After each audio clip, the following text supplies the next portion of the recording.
누가복음 18장 1절부터 8절까지 한 절씩 교독하시겠습니다. 예수께서 그들에게 항상 기도하고 낙심하지 말아야 할 것을 비유로 말씀하여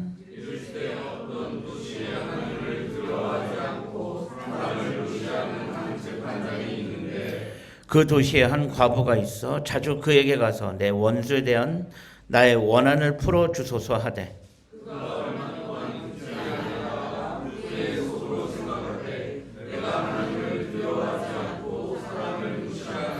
이 과부가 나를 번거롭게 하니 내가 그 원한을 풀어주리라.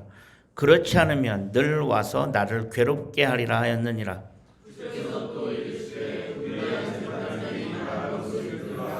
하물며 하나님께서 그 밤낮 부르짖는 택하신 자들의 원한을 풀어주지 아니하시겠느냐?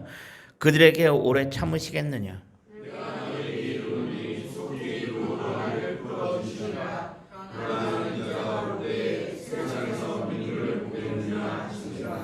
아멘. 우리가 사순절을 지나가고 있습니다. 다음 주를 종려주일이고 그 다음 주일은 부활주일입니다. 어느새 사순절도 거의 다 끝나가고 있는데 우리가 사순절을 지나면서 다시금 우리를 위해 십자가를 지신 그 예수 그리스도의 그 십자가 그 은혜와 사랑에 감사할 수 있는 우리 모두가 되어질 수 있기를 소망합니다. 우리가 올해 교회 표에 따라서 새해 시작부터 온전한 믿음, 믿음의 대체어 시리즈 이어가고 있었습니다. 오늘은 그 마지막 10번째 시간입니다. 오늘의 믿음의 대체어는 삶입니다. 믿음은 곧 삶입니다.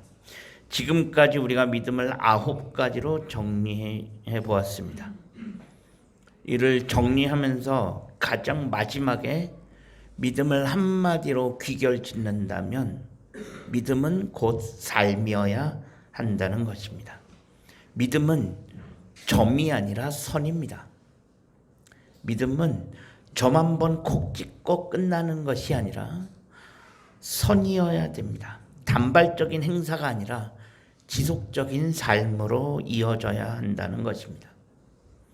오늘 본문에 보면 소위 불의한 재판장의 비유로 알려져 있는 말씀이 바로 오늘 본문입니다. 오늘 본문에 과부와 재판장이 등장을 합니다. 과부는 그 당시 무력한 자의 상징입니다. 힘없고 사회적으로 가장 힘없고 아무것도 할 수 없는 존재의 상징이 바로 과부입니다. 억울한 일을 겪어도 누구에게 하소연할 길 없는 불쌍한 처지에 있는 사람을 대변합니다. 그 대척점에 서 있는 사람은 재판장입니다. 근데 이 재판장은 어떤 사람이냐? 소위 불의한 재판장. 오늘 본문에 보면 하나님을 두려워하지도 않고 사람에게도 별 관심이 없어요. 한마디로 불의한 재판장인데 이 사람은 사실 재판장이 되면 안 되는 사람입니다. 근데 어쩌다가 이런 사람이 재판장이 됐는지 모르겠지만 어쨌든 억울한 일을 당한 과부. 그런데 그녀가 찾아간 재판장은 한마디로 억울한 사람의 그 억울함을 풀어주는데 전혀 관심이 없는 그런 재판장입니다. 이 재판장은 힘없는 자들을 돌보는데 아무 관심이 없습니다. 하나님을 두려워하지 않고 사람에게 관심이 없으니 그에게 기대할 수 있는 것은 아무것도 없습니다. 이런 사람들 대부분은 뭐예요? 나한테 아무 유익이 없으면 아무것도 하려고 하지 않습니다. 그냥 무시하고 외면합니다. 오늘 본문에 억울한 일을 당한 과부가 재판장에게 찾아와서 매달립니다. 무슨 억울한 일을 당했는지 그 자세한 이야기는 모르겠지만 어쨌든 재판장한테 찾아와서 매달립니다. 내가 억울한 일을 당했으니 나의 이 억울함을 좀 풀어달라, 해결해달라 요청합니다. 하지만 이 재판장은 꿈쩍도 하지 않습니다. 만약에 이 재판장이 이 과부가 아니라 세상에서 아무 힘도 없고 별 볼 일 없는 이 과부가 아니라 소위 그 당시 힘 좀 있고 권력 좀 있는 사람이 찾아와서 부탁했다면 이렇게 하지는 않았을 것입니다. 흔히 법은 모든 사람 앞에 만인 앞에 평등해야 한다고 하지만 사실 그게 우리의 삶에서 그대로 지켜지지는 않습니다. 오늘 본문에서도 어떻게 보면 마찬가지입니다. 이 재판장은 억울한 일을 당한 과부가 찾아와서 매달릴 때는 꿈쩍도 하지 않았습니다. 근데 만약에 진짜 사회에서 뭐 좀 한 자리 하고 있는 사람이 와서 부탁했으면 이야기가 달라졌을 것입니다. 실제로 약한 사람들, 가지지 못한 사람들, 그 사람들 안타깝지만 법 앞에서 충분한 보호를 받지 못할 때가 너무나도 많습니다. 어떻게 보면 오늘 본문에 등장하는 이 과부가 그런 상황일지 모릅니다. 그러면 이 본문에 나오는 이 재판장은 왜 과부의 사정을 들어주지 않았을까? 한마디로 이야기하면 귀찮았을 거예요. 굳이 내가 왜 이 과부의 이 청을 들어줘야 하나? 귀찮았을 거예요. 이 일 해결해 준다고 나한테 뭔 유익이 있다고. 귀찮아서 하지 않았을 것이고요. 굳이 자신이 나서야 할 필요성을 느끼지 못했을 것입니다. 그러니까 뭐예요? 아마도 이 재판장은 이 과부가 찾아올 때마다 어떻게 보면 매몰차게 거절했을 수도 있고요. 이 과부의 자존심을 건드렸을 수도 있고 그렇게 좋게 이야기해서 돌려보내진 않았을 것입니다. 그런데 문제는 이 과부가 포기하지 않습니다. 보통 그렇게 한두 번 이야기해서 돌려보내면 보통은 포기합니다. 하지만 이 과부는 포기하지 않았습니다. 왜? 그만큼 절박했을 수도 있고요. 이 과부는 여기 아니면 어디 가서 이야기하거나 하소연할 때도 없었을지 몰라요. 이 과부가 포기하지 않았습니다. 재판장이 매몰차게 자기를 내칠 때도 포기하지 않고요. 끝까지 매달렸습니다. 한 번이 안 되면 두 번, 세 번, 네 번 계속적으로 찾아가서 매달립니다. 아마도 아침 저녁으로 찾아가서 귀찮게 하고 성가시게 했을지 모릅니다. 결국 어떻게 됩니까? 재판장이 두 손 두 발 듭니다. 그래, 내가 해결해 줄게. 재판장이 포기해 버립니다. 왜? 그럼 재판장은 왜 갑자기 마음이 바뀌었을까? 이유는 하나예요. 이 여자가 포기할 것 같지 않은 거예요. 그러니까 빨리 해결해서 털어버리는 게 낫겠다. 이 여자가 포기할 것 같지 않으니까 며칠이고 몇 달이고 계속 찾아와서 귀찮게 할 것 같으니 이럴 것 같으면 차라리 그냥 빨리 해결해주고 빨리 털어버리는 게 내 신상에 좋겠다 판단한 것입니다. 그냥 내버려 뒀다간 이 과부 때문에 내가 피곤하고 내가 귀찮을 것 같으니 하는 수 없이 어쩔 수 없이 이 과부의 요청을 들어주게 됩니다. 여기까지가 오늘 본문을 통해서 우리가 알 수 있는 팩트입니다. 그런데 예수님의 이야기는 여기서 끝나지 않습니다. 예수님께서 이 말씀을 통해서 우리에게 하시고자 하시는 말씀, 그 결론은 8절에 들어 있습니다. 8절. 인자가 올 때 세상 마지막에 너희의 믿음을 보겠느냐라고 물으십니다. 오늘 본문은 과부가 포기하지 않고 어떻게 보면 재판장에게 떼써서 과부가 어떻게 보면 재판장에게 떼쓴 거예요.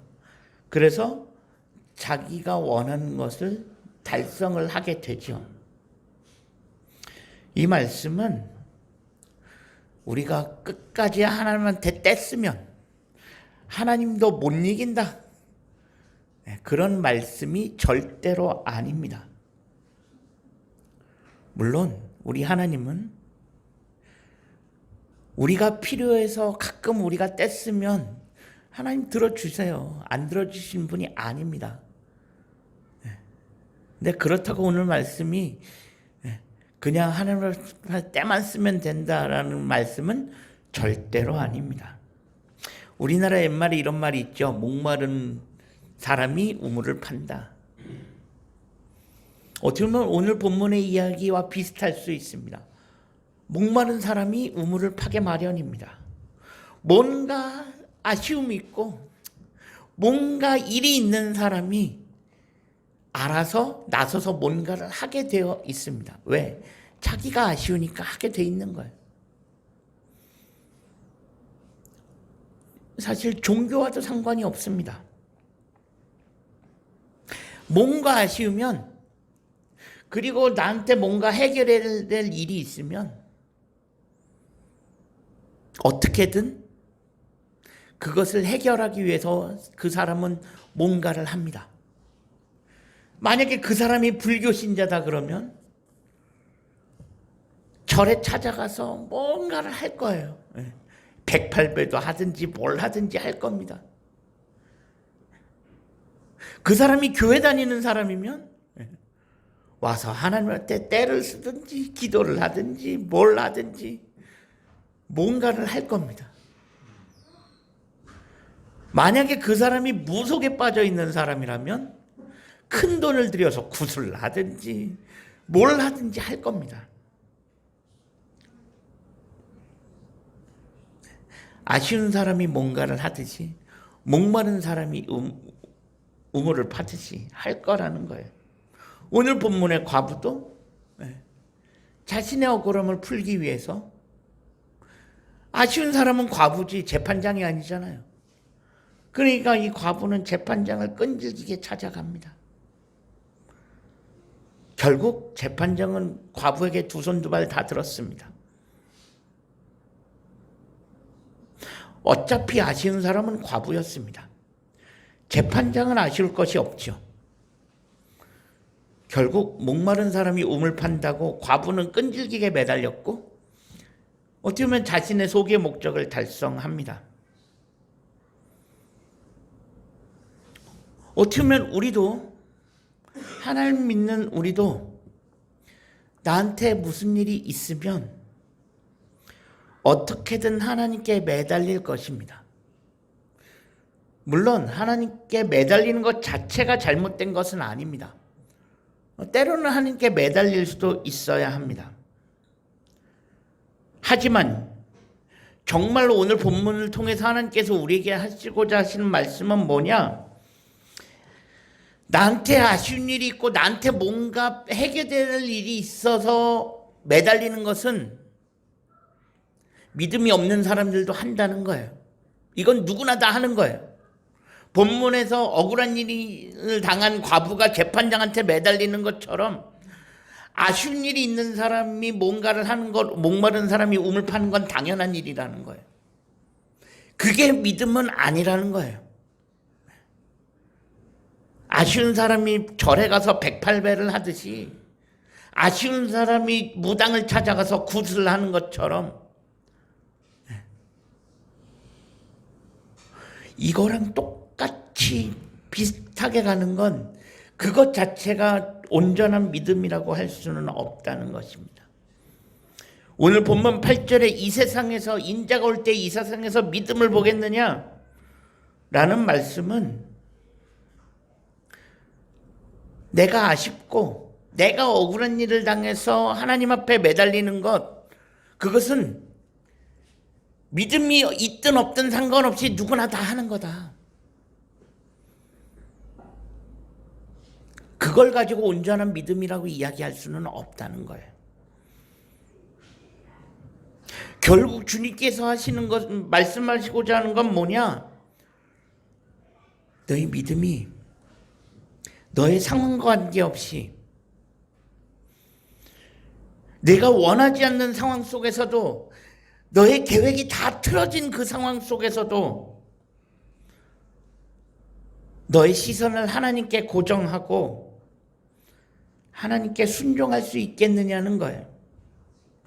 상황에 관계없이 너의 믿음을 한결같이 유지할 수 있겠느냐 물으시는 것입니다. 우리는 아쉬울 때만 하나님을 찾는, 목마를 때만 우물을 파는 그런 믿음과 그런 신앙에서 벗어나야 합니다. 우리가 정말로 하나님을 온전히 믿는다면 내가 아쉬울 때 매달리고 목말라서 우물을 찾는 것, 우물을 파는 것이 아니라 나의 온전한 믿음을 위해 기도할 수 있어야 된다는 것입니다. 그래서 나의 믿음이 다른 사람의 눈에 보일 수 있도록 해야 된다는 것입니다. 다른 사람이 나의 믿음을 통해서 하나님을 알고 하나님을 볼 수 있게 우리의 기도가 거기까지 가야 된다는 것입니다.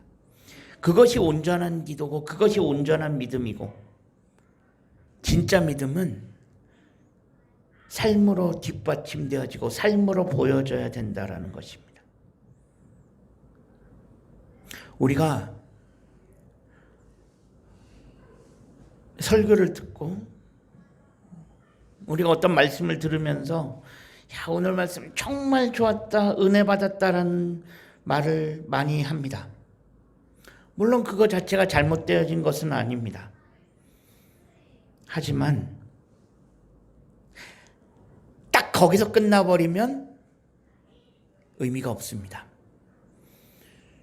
우리 옛말에 구슬이 3마리라도 꿰어야 보배라는 말이 있죠. 이 말은 뭐냐? 우리가 말씀을 아무리 많이 듣고 은혜를 받았다고 하지만 그 말씀을 내 가슴에 담아내지 않으면, 내 삶으로 담아내지 않으면 결코 그 말씀은 내 것이 되지 못합니다. 말씀은, 믿음은 지식도 아니고 이론도 아닙니다. 감정의 상태도 아닙니다. 우리가 말씀을 지식적으로 접근하면 교만해집니다. 말씀은 가슴으로 믿고 행동으로 옮겨져야 비로소 온전한 믿음이 만들어지는 것입니다. 우리는 매주 말씀을 듣습니다. 아니, 매일매일 말씀을 들을 수 있습니다. 지금 우리는 말씀의 홍수 시대에 살아갑니다. 인터넷만 틀면 전 세계에 있는 유명한 목사님 설교 언제든지 들을 수 있습니다. 코로나를 겪으면서 교회 안 나가는 사람들이 늘어났다고 해요. 왜? 교회 안 나가도 말씀 들을 수 있거든요. 네. 핸드폰 하나만 있으면 내 구미에 맞는 것만 골라서 들을 수 있어요. 우리는 지금 말씀의 홍수의 시대에 살아가고 있습니다. 그런데 지난주에 들은 말씀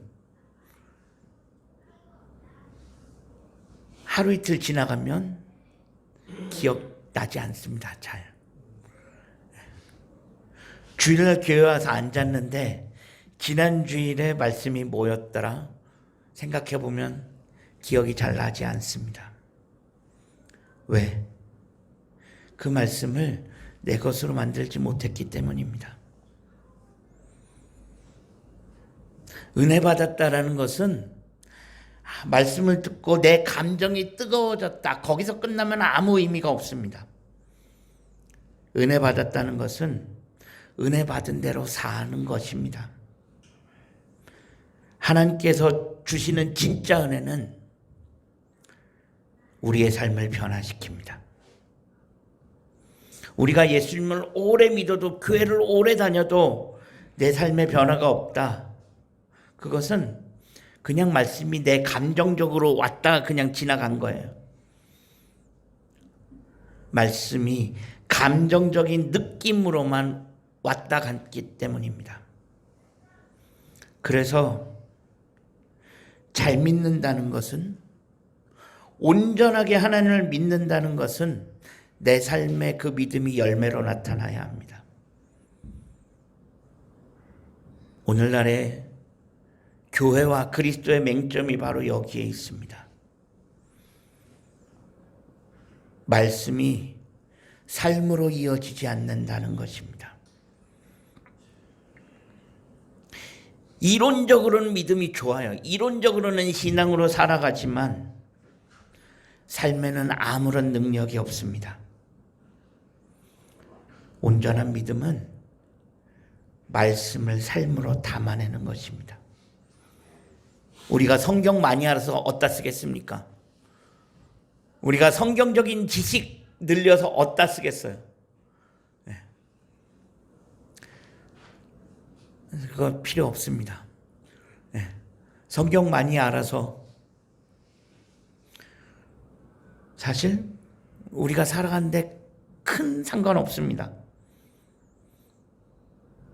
말씀을 삶으로 담아내지 않으면 그것은 아무짝에도 쓸모가 없습니다. 그래서 온전한 믿음의 능력은 말씀을 통한 온전한 삶에서 나옵니다. 세상 사람들은 우리가 얼마나 성경을 많이 보는지, 우리가 얼마나 기도를 많이 하는지, 교회에서 얼마나 봉사를 많이 하는지 관심 없습니다. 안 믿는 사람들은 우리가 성경을 얼마나 보든 기도를 얼마나 하든 관심 밖이에요. 관심 갖지 않습니다. 안 믿는 사람들이 관심 갖는 건 뭐예요? 우리들의 삶을 보고 교회를 평가하고 거기서 하나님을 보게 된다는 것입니다. 그냥 우리가 말씀 얼마나 보는지, 기도 얼마나 많이 하는지, 그건 그냥 우리끼리의 관심사일 뿐이에요. 세상은 교회에 그런 것을 요구하지 않습니다. 세상 사람들은 우리에게 그것을 요구하지 않습니다. 너 말씀 얼마나 보냐? 너 교회 다닌다며? 말씀 얼마나 보냐? 기도 얼마나 하냐? 그런 거 요구하지 않습니다. 관심도 없습니다. 그건 그냥 우리끼리의 관심사일 뿐입니다. 세상이 교회에 요구하는 건 우리의 삶입니다. 네가 하나님을 믿는다면 너의 믿음이 삶으로 보여지느냐, 그것을 보고 교회를 평가하고 그리스도인들을 평가하는 것입니다. 삶으로 보여지는 것이 진짜 믿음입니다. 우리가 온전한 믿음을 가지고 살아가자라고 했는데 어떻게 보면 쉬운 일은 아닙니다. 우리의 믿음을 우리의 삶으로 보여준다는 것이 결코 쉬운 것은 아닙니다. 하지만 그렇다고 우리가 포기할 수 있는 것도 아닙니다. 사도 바울은 분명히 말씀했습니다.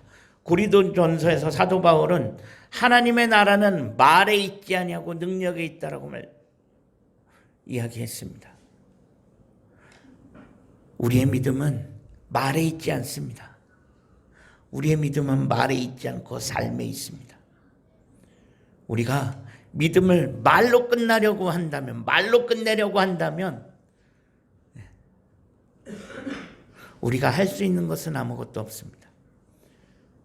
우리의 삶에 왜 변화가 없고 우리의 삶에 왜 아무런 능력이 없을까? 우리가 믿음을 말로 끝내려고 해서가 아닐까 싶습니다. 우리가 말로 하는 건 아무나 할 수 있습니다. 누구나 다 할 수 있습니다. 하지만 하나님의 나라는 말에 있지 아니하다. 믿음은 말에 있지 않습니다. 진짜 믿음 좋은 사람은, 온전한 믿음을 가진 사람은 자신의 믿음을 말로 하지 않습니다. 우리가 말로 하지 아니하고 우리의 삶으로 보여줄 수 있는 삶을 살아갈 수 있기를 간절히 소망합니다. 삶으로 보여지는 믿음, 삶으로 증거하는 믿음, 그 온전한 믿음을 가지고 살아갈 수 있는 우리 모두가 되어줄 수 있기를 주님 이름으로 간절히 축원합니다. 기도하겠습니다. 하나님 감사합니다. 우리가 지난 10주간 온전한 믿음에 대해 함께 말씀을 나누었습니다. 우리가 말로 하려고 하지 않게 하시고 우리의 믿음을 삶으로 담아낼 수 있는 우리 모두가 되어질 수 있게 하여 주옵소서. 우리 구주 예수 그리스도의 이름으로 간절히 기도합니다. 아멘.